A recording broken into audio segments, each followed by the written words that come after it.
morning, nandito po tayo sa Blooming Street para sumakay tayo ng LRT papuntang head office ng Ever po para magsabit na requirements. Kaya guys, samahan nyo ako. Guys, nakapila kami para kumuha ng tickets papuntang SM Manila. Guys, palating na po yung train namin guys. Sasakay na po ako papuntang SM Manila. Guys, nakasakay na po ako ng LRT. Mga kasambiyahe, biyahe na ito po ang ako. kwento. Alam nyo ba na ito ay nagmula sa salitang Guys, ayan, papunta na po tayo na SM Manila. Ay isang uri ng halagamit sa paggawa ng asul na pangkulay. Isang kasakaysayan mula sa LRMC. Ingat po sa biyahe. Dito na pala tayo sa SM Manila. Pupunta na tayo dun sa Ever para magsabit na requirements. Kaya guys, samahan nyo ako mamaya. Ililibot ko kayo dito sa SM Manila kung gaano kaganda yung City Hall ng Manila. Guys, nagutom po tayo. Kain po tayo ng fishball. Ayan po. Ayan lang po yung kaya ng budget natin. Papunta na po tayo dun sa sadya natin, sa pupuntahan natin. Samahan nyo ako guys. Tour ko kayo ngayon dito sa City Hall, malapit City Hall. Ito yung garden ng City Hall guys, so maganda po ang tanawin. Ayan po siya guys, so yung mga pasyalan, pwedeng mag-banding dito guys, yung mga kagrupo, yung ayan, ito yung garden nila. Ikot ko po kayo guys sa garden nila. Ito po yung malapit sa City Hall ng Manila, katabi ng SM Manila. Yan po.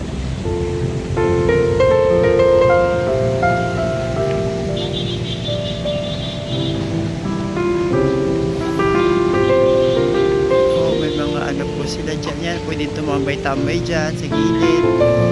Yan po, kung pwede ka magpahinga, mag cellphone. Guys, diba? Saka masariwa po ang hangin dito, medyo okay yung hangin. At ikot po tayo guys dito tayo dadaan.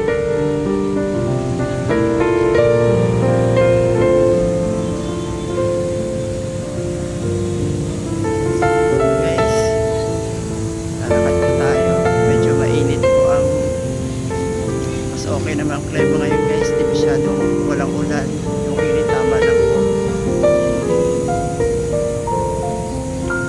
guys. May nagbibenta rin dito ng mga pati lechon horno. Yan po,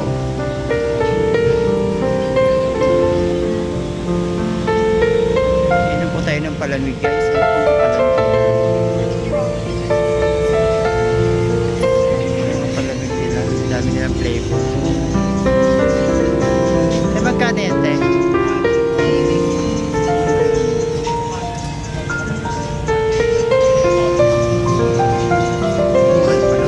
Walang kalahati yan.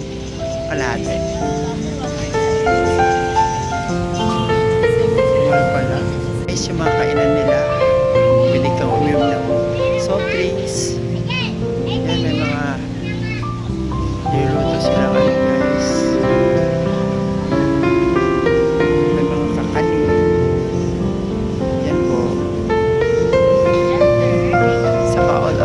May mga sisling din sila dito guys, so sisig, lemon, drop yan.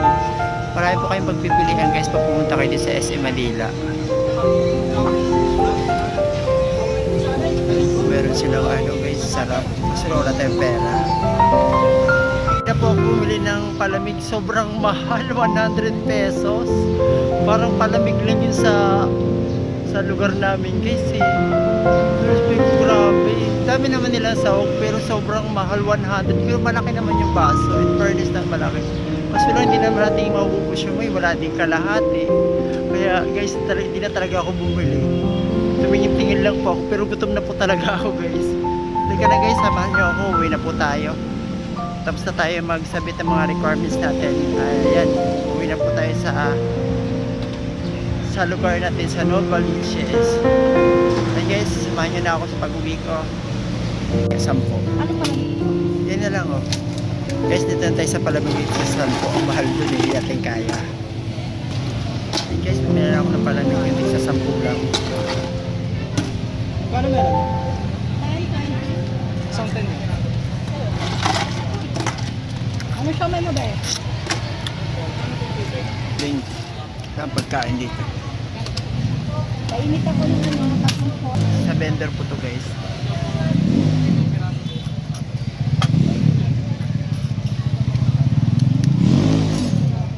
₱10 lang, pang ₱10 lang yung budget natin guys.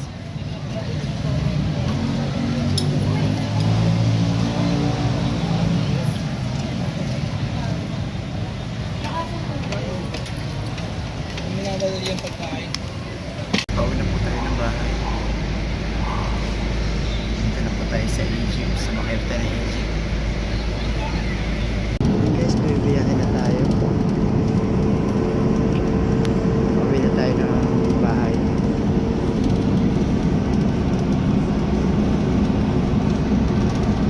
Kulang ko sa bahay guys, kasama ko po ayan po.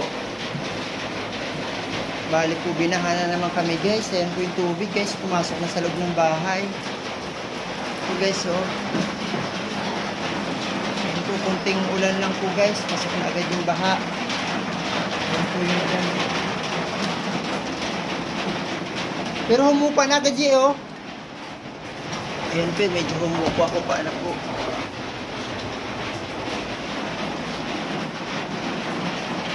Tapos guys, sasabihin, humingi kami ng tulong sa babae, sabi mangupahan na lang daw kami.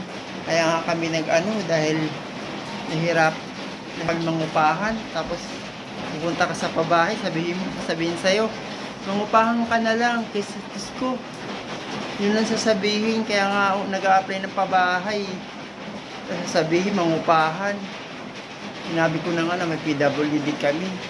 Nanay ko, may PWD, hindi na po yan nakakalakad.